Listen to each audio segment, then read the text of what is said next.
अस्सलामु अलैकुम नाजरीन, हमारे YouTube चैनल इस्लाम की दुनिया में खुश आमदेद। मुझे डॉक्टर अली कहते हैं और हमेशा की तरह आज की वीडियो भी इंतहाई दिलचस्प है। आपकी पसंदीदगी का बहुत बहुत शुक्रिया। नाज़रीन, जब नबी पाक सल्लल्लाहु अलैहि वसल्लम की उम्र मुबारक 35 वर्ष हुई तो मक्कातुल मुकर्रमा में एक बहुत ही तबाहकुन सैलाब आया।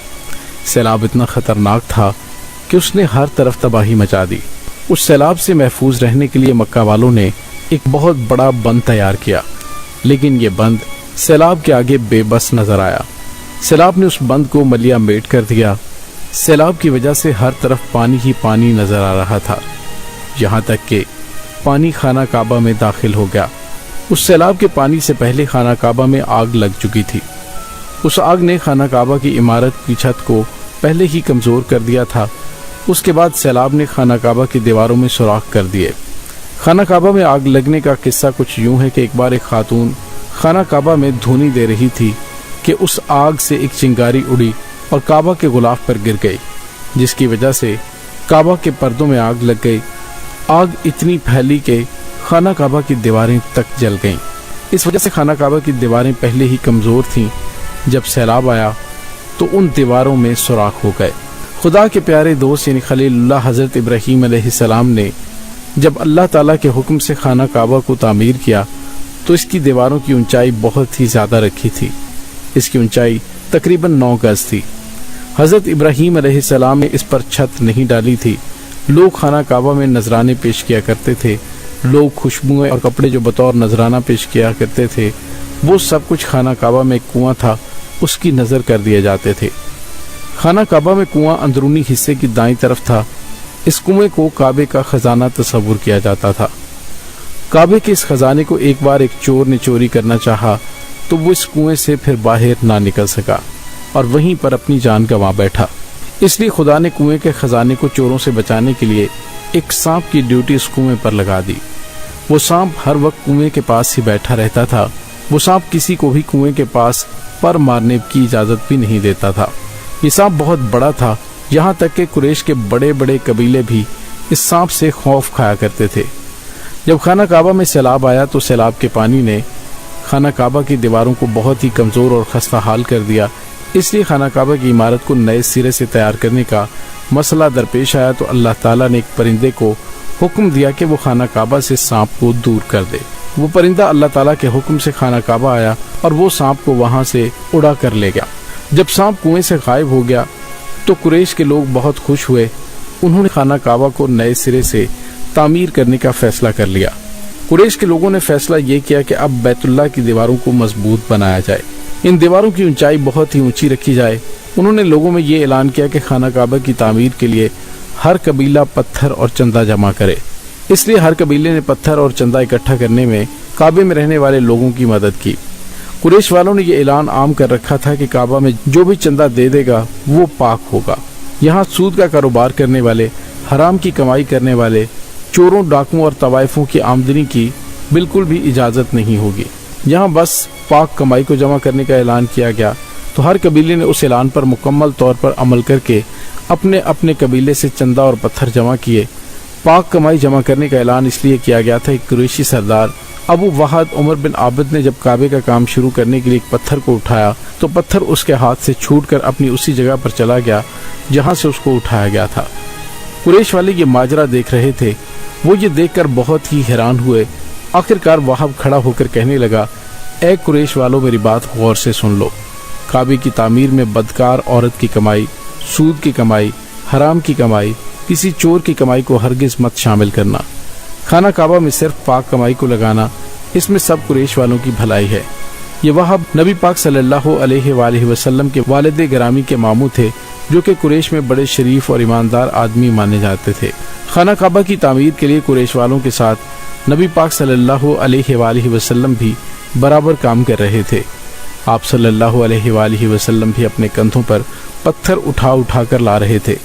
कुरैश वालों के दिलों में ये खौफ था कि हम कहीं काबा की दीवारें गिरा दें तो हम पर कोई मुसीबत ही ना टूट पड़े। उनमें से एक सरदार वलीद बिन मुगीजा था। उसने कहा, है कुरैश वालों, काबा की दीवारें गिराने से आपका मकसद काबा को नुकसान पहुंचाना है या फिर इसकी इस्लाह का इरादा है? कुरैश वालों ने जवाब दी, یہ بات ظاہر ہے کہ ہم تو کعبہ کی اصلاح اور مرمت کرنا چاہتے ہیں۔ اس پر ولید نے کہا یہ بات ذہن نشین کر لو کہ خدا اصلاح کرنے والوں کو برباد نہیں کرتا، اللہ تعالیٰ اصلاح کرنے والوں پر راضی ہوتا ہے۔ یہ کہنے کے بعد ولید نے سب سے پہلے کعبہ کی دیواروں کو گرانے کا کام شروع کیا۔ ولید نے کعبہ کی ایک ہی دیوار کو گرایا تھا، پھر رک گیا اور کہا جب رات گزر جائے گی تو دیکھا جائے گا کہ کوئی مصیبت تو لاحق نہیں ہوتی۔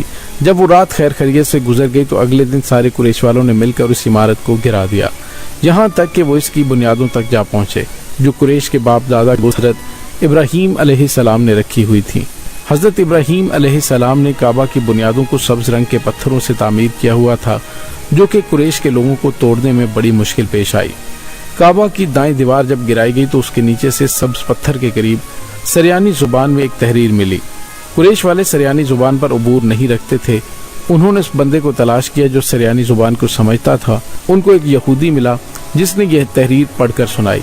تحریر کچھ یوں تھی، میں اللہ ہوں، کعبہ کا مالک ہوں، جس کو میں نے اس دن پیدا کیا، جس دن میں نے آسمانوں اور زمینوں کو پیدا کیا، جس دن میں نے سورج اور چاند بنائے، میں نے مکہ کو 7 فرشتوں کے ذریعے گھیر دیا ہے۔ اس کی عظمت اس وقت تک ختم نہیں ہوگی جب تک اس کے اطراف میں پہاڑ موجود ہیں۔ ان پہاڑوں سے مراد یہ پہاڑ ہیں، اس میں سے ایک تو ابو قیس پہاڑ ہے جو کہ صفا مروہ کی پہاڑی کے بالکل سامنے موجود ہے، دوسرا کیکان پہاڑ ہے جو کہ مکہ کے بالکل پاس ہے، جس کا رخ ابو قیس کے پہاڑ کی جانب ہے۔ یہ شہر اپنے لوگوں کے لیے پانی اور دودھ کے لحاظ سے بہت ہی مشہور، بابرکت اور نفع بخش ہے۔ اس کی عمارت کو گراتے ہوئے جو دوسری تحریر مقام ابراہیم سے ملی، اس تحریر میں لکھا ہوا تھا کہ مکہ المکرمہ خدا کا محترم اور معظم گھر ہے۔ ان لوگوں یعنی قریش کا رزق 3 راستوں سے آتا ہے۔ 3 راستوں سے مراد یہ ہے کہ قریش کے لوگوں کے 3 تجارتی راستے ہیں، ان راستوں سے ہی تجارتی قافلے مکہ میں داخل ہوتے ہیں۔ کعبہ کو شہید کرتے ہوئے تیسری تحریر کعبہ کے اندر پتھر پر کنندہ کی ہوئی ملی۔ اس تحریر میں لکھا تھا کہ جو نیکی کا کام کرے گا لوگ اس پر رشک ضرور کریں گے، یعنی کہ اس جیسا بننے کی کوشش میں لگے رہیں گے۔ جو لوگ رسوائی بوئے گا وہ رسوائی اور ندامت پائے گا۔ تم برائیاں کر کے بھلائی کی آس لگاتے ہو، ہاں یہ ایک ایسا ہی ہے جیسے کیکر جیسے کانٹے دار درخت میں کوئی انگور تلاش کرے۔ ناظرین، کعبہ کی تعمیر کرتے ہوئے قریش والوں کو پتھر کے ساتھ ساتھ لکڑی کی بھی سخت ضرورت تھی، کیونکہ چھت اور دیواروں میں لکڑی کا استعمال ہونا لازم تھا۔ اللہ تعالیٰ نے لکڑی کا مسئلہ اس طرح حل کر دیا کہ ایک سمندری جہاز عرب کے ساحلی کنارے پر آ کر ٹکرایا۔ آج یہ جدہ کے ساحل سے مشہور ہے، پہلے یہ مکہ کے ساحل سے جانا جاتا تھا، اس لیے مکہ کے سب سے قریب ساحل یہی تھا۔ جب یہ سمندری جہاز ساحل سے ٹکرایا تو یہ جہاز ٹوٹ گیا۔ وہ جہاز کسی رومی بڑے تاجر کا تھا۔ اس جہاز میں شاہ روم کے لیے سنگ مرمر، لکڑی اور لوہے کا سامان بھی موجود تھا۔ قریش کے لوگوں کو جہاز کے تباہ ہونے کا جب علم ہوا تو قریش کے لوگ ساحل پر پہنچ گئے۔ انہوں نے جہاز کے لوگوں سے یہ لکڑی خرید لی۔ اس طرح خانہ کعبہ کی چھت پر اس لکڑی کو لگایا گیا۔ آخر کار کعبہ کی تعمیر کا کام حجر اسود تک جا پہنچا۔ اب یہاں ایک نیا مسئلہ پیش آیا۔ مسئلہ یہ پیش آیا کہ حجر اسود کو کون اٹھا کر اس کی جگہ پر رکھے گا۔ ہر قبیلے کی یہ خواہش تھی کہ یہ فضیلت ہم کو حاصل ہو جائے۔ یہ ضد اس حد تک پہنچی کہ قبیلے ایک دوسرے کی جان لینے تک آ پہنچے۔ قبیلہ عبدالدار نے قبیلہ عدی کے ساتھ مل کر ایک برتن میں خون بھرا تو انہوں نے اس میں اپنے ہاتھ کو ڈال کر کہا کہ حجر اسود ہم ہی رکھیں گے۔